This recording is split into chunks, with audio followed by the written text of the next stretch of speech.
this week's episode of Devil News Sister Burst, we learned just how powerful the Master and Servant Pact is. Because when one of the enemies called Nabara, and let me just say, when I saw him, I knew you couldn't trust him.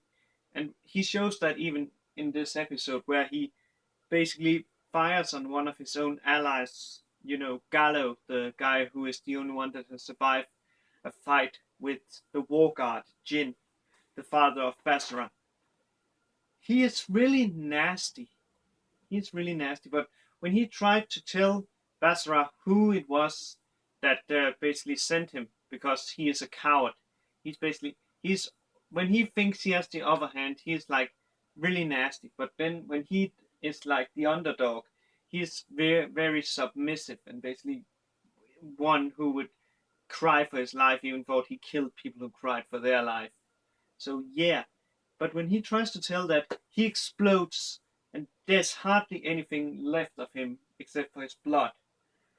And considering that this is what happened with a normal pact, then think about what would happen if Miu, Yuki, or in this week's episode, Zest, because she joins Basara's harem and forms a master-servant pact with him.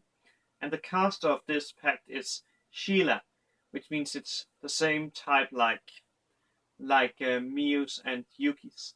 And we also get some Zest service for those that is Zest fans would most likely like this. Oh man, and some of the censoring in this episode is hilarious. Hilarious.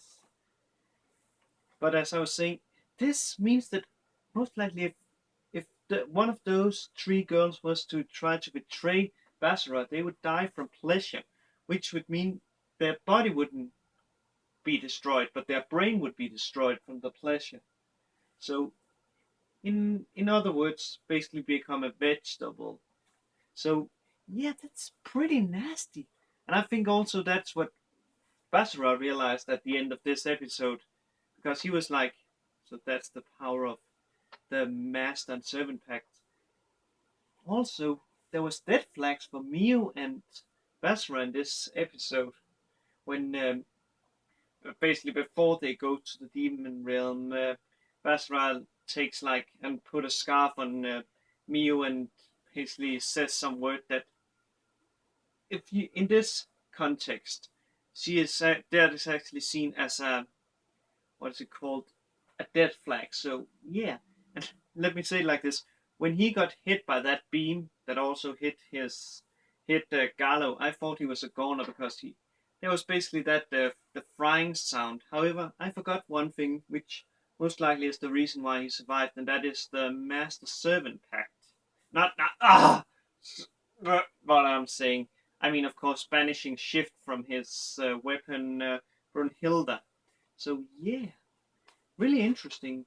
It's going to be interesting to see how Basara he will react now that he know how destructive the Master Servant Pact is, because all he has seen so far is that when the girls basically mistrust him, they only get horny.